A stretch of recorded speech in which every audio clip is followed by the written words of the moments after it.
talk a lot about doing things for yourself, about investing in your own food security where you can. And that's the whole reason I have a whole bunch of chickens in my backyard, so I can work on my own food security. But doing things for yourself takes a lot of time. How do you get all of this stuff done in your day? Like, we are all busy. So today I thought I'd show you guys a few of the strategies that I use to actually get stuff done. And the truth of the matter is, I cheat. Producing your own food takes a lot of time, and I like being outside with my chicken flock, working in the garden. I like that more than spending time in the kitchen. So maybe I shouldn't call it cheating. Maybe I should just call it making it work.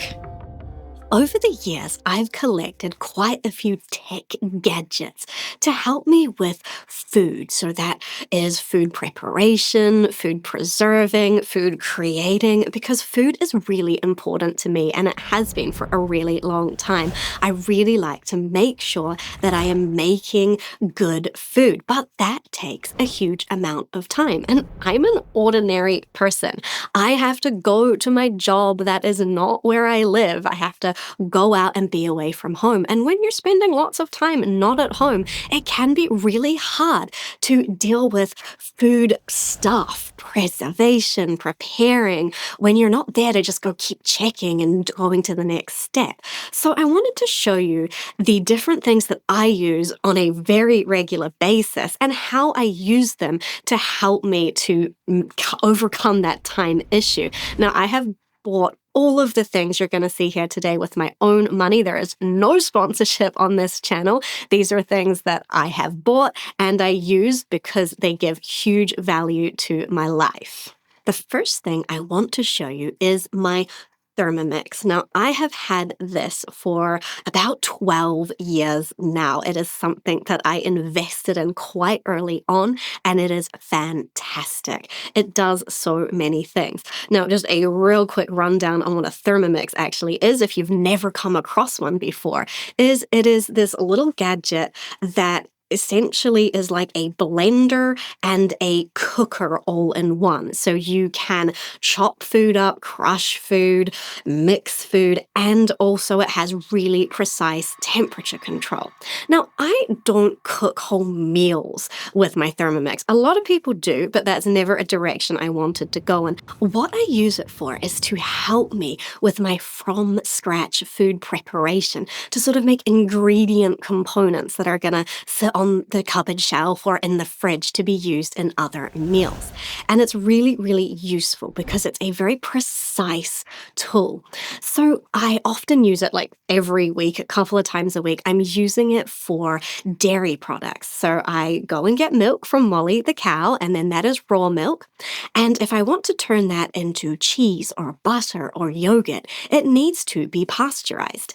And it needs to be pasteurized at different temperatures depending on what the end product I want is. And if you're trying to do that on a stove with a thermometer, you have to sit there keeping a really close eye on it and being like babysitting it the whole time. I can just pour in milk or cream, set the temperature I want, set the time that I want, and away it goes. And then it just bings, tells me when it's finished, and I can come and move it to the next step. So that is super, super useful. If that was all I used it for, that would be enough. But I use it for lots of other things.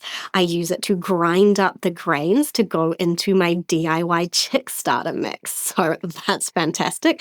Grains are really hard to grind, and this thing is a machine. Well, it's literally a machine, but it is absolutely fantastic at just mowing through hard grains. So really good for that.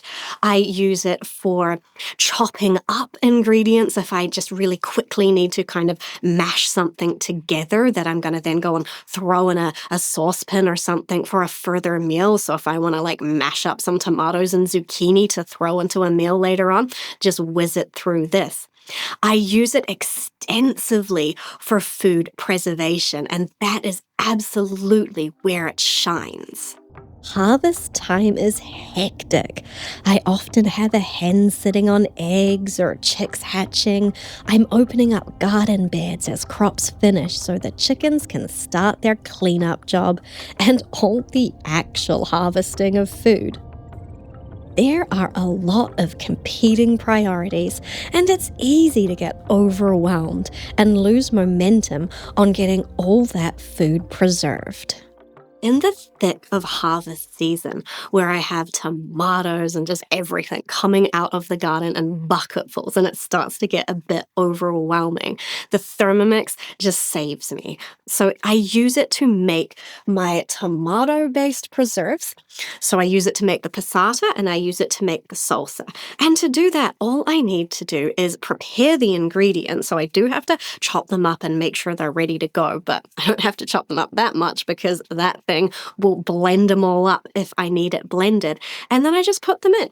I put them in and I set the settings I need it, and then I can walk away. It's going to stir and cook my passata or my salsa without me needing to be there. I can go and feed the chickens. I can go and hang washing on the line. I can do any other sorts of errands I need to do, and it's just going to take care of it all on its own. It's absolutely fantastic. It makes excellent jams. So if I want to make jam, all I have to do is prep my fruit. So if I'm making plum jam, which is what this is, I just have to de-stone the plums, throw them in the Thermomix with sugar, put the settings in, and walk away. It's absolutely game-changing for getting your harvest in and processed and on your shelf. So it's fantastic. It also is really good for doing things like homemade mayo. So when you've got an abundance of eggs, you can make whole egg mayo in this.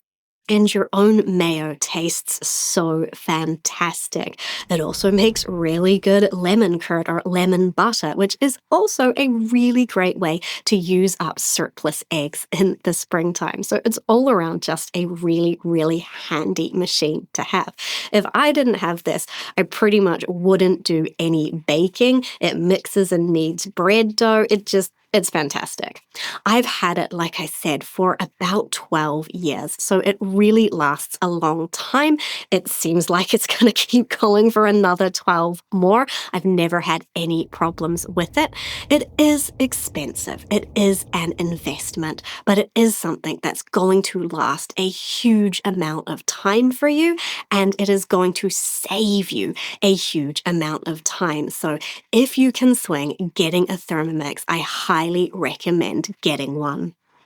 My next gadget is a food dehydrator. So I have the Sunbeam Food Lab, and it's well, I call it a shelf style one. I don't know what it's actually called, but I prefer this style of dehydrator over the stacking sort of cylinder style. I find this style a lot more convenient and a lot more versatile for doing different things with. So during the harvest, this thing gets quite a workout. I use it to dehydrate zucchini and fruit. So I do quite a lot of jarring up dehydrated fruits for snacks. They're excellent. And the zucchini, which I dehydrate a lot of, I use that to throw into meals all winter long, things like spaghetti sauce and chili. And I also use it to put into the bread that I bake just to make it a little bit more interesting. But I don't use it to replace the flour. I sort of use it like how you'd put in flaxseed or something to your loaf. So that's what I do with my dehydrated zucchini. Right, so this thing has 6 trays. It comes with 6 trays. I've only got 3 in there at the moment, but they're nice big trays, and I sometimes just put baking paper on them if I've got little things like grated zucchini, just put it on baking paper. Really easy. And this is where the shelf style is really useful, because what I do is I use it to incubate my yogurt. So I get my yogurt to the right temperature for yogurt that's 85 degrees Celsius to pasteurize it for 30 minutes because that starts to change the nature of the proteins in the milk to give you a really good quality yogurt. So my Thermomix is doing that. I let it cool down to 40 degrees. I add my starter, and then the yogurt goes into the dehydrator. And this is where the shelf style is really handy because I can take the top shelves out and it can just sit here, and there's lots of space for jars or bowls or whatever I'm using to fit on in there. So that's fantastic. And then it goes on for 40 degrees, precise temperature control for as long as I want it to, which is about 12 hours for yogurt. But this thing does have a really, really loud alarm, like it's I'm finished sound. So if I don't want that loud finish sound blaring at like 5 a.m. and waking everybody up, then I just add a couple of hours to take the finish time to a more respectable time of day. So a dehydrator is a pretty simple piece of technology, but it's really, really useful. And yeah, you can incubate your yogurt and your cheese curd at a different way that doesn't need to use electricity, but I don't have time for my yogurt to fail. I might only be able to make it once a week. So I like knowing that it can go in here and everything is set and controlled, and I'm going to get a good result at the other end.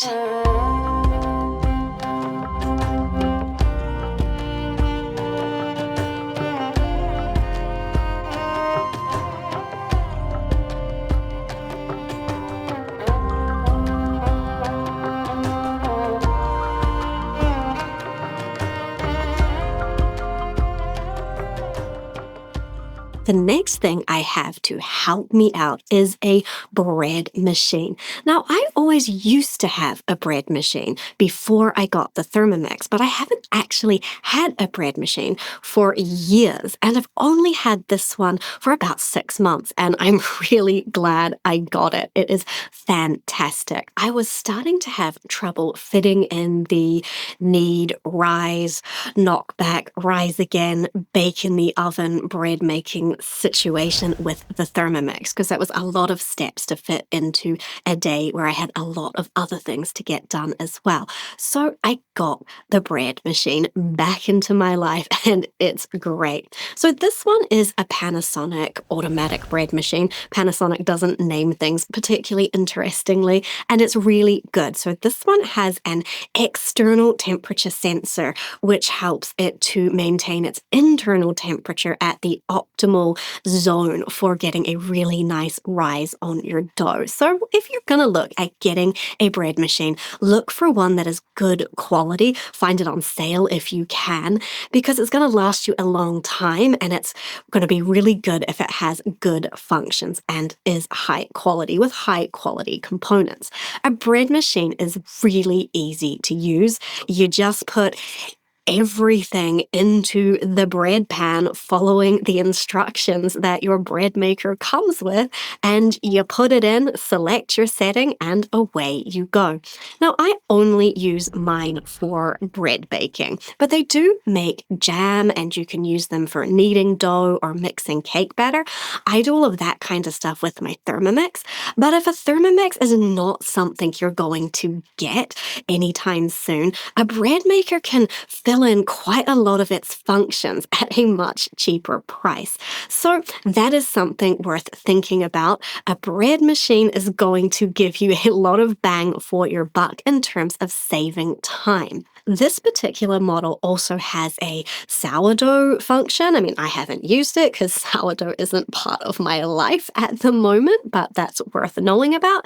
And you can make gluten-free bread in bread machines. That's actually why I used to have one, because I used to avoid wheat and make my own gluten-free bread, because back in the day, you could not buy good gluten-free bread. So if looking for gluten-free options is something that's important to you, you can make really nice gluten-free bread in a bread machine much better than what you can buy. So I would recommend grabbing that if you have dietary restrictions like that.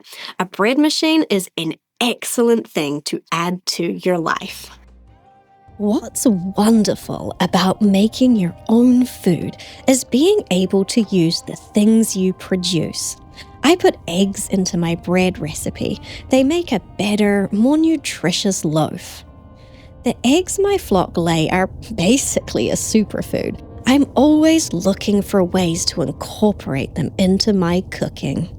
The final thing I want to talk about isn't a gadget, it's a process. And that is how I actually achieve getting my shelf full of preserves in the first place. I do not have time to do a whole day or two of just standing in my kitchen canning. I do everything in small batches. So, from that perspective, I use a few little things that help me out to make it super quick. So normally I am using my Thermomix to do the bulk of my processed preserves. So that is things like the tomato passata or the salsa. So things like that, the Thermomix is handling. So it's cooking away and I can go and check on the chickens, get the eggs, do whatever I need to do.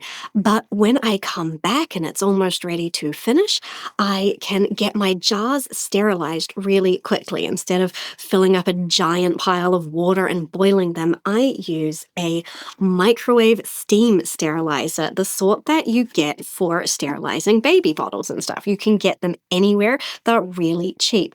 Water goes in, and I pop my jars in, and you'll work out how many you can fit and what sizes. I can just about get two big fat ones or a few little ones. But because I'm only doing a couple of jars at once, it doesn't matter. And that just goes into the microwave for 6 or 8 minutes, depending on how many jars I'm putting in. That's going to be sterilized. If I keep the lid on it, it's going to stay sterilized until I'm ready to pour. And then I've just got my other little bits and pieces waiting. I put a small amount of water to sterilize my jar lids. I've got a lid lifter so I can grab these out of the hot water without touching them, so everything is staying sterile. And a jar lifter is really handy if you've got a pile of hot jars full of hot food you've just poured into it. You can use that to move your jars to a different spot so they can wait.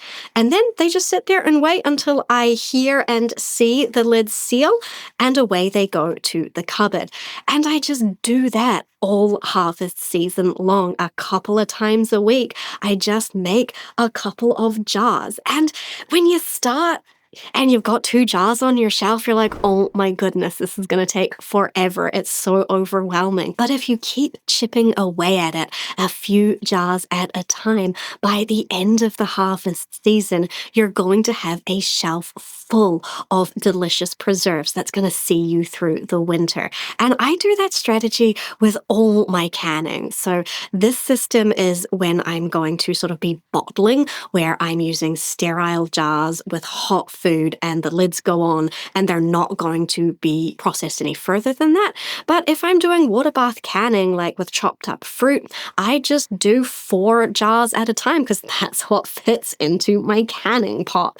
4 jars at a time, they go on the shelf. It's like little nibbles of food preservation as the harvest season goes on, and that way I avoid overwhelm. I avoid not starting the job in the first place, and I actually end up with a huge amount of preserved food at the end of it.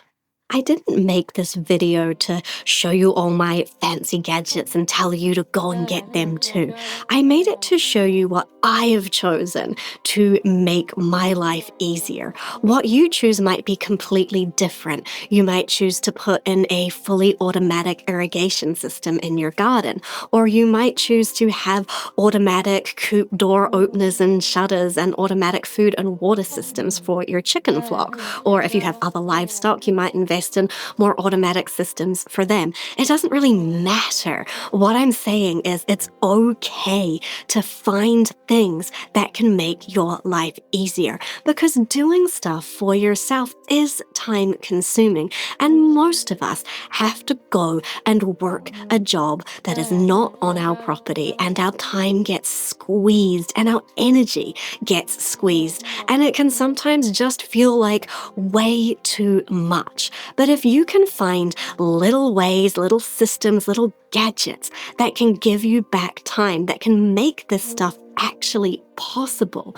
then you're going to be eating better food, you're going to be getting much better nutrition, and you're going to be able to actually enjoy the fruits of your labor rather than everything just feeling like yet another chore.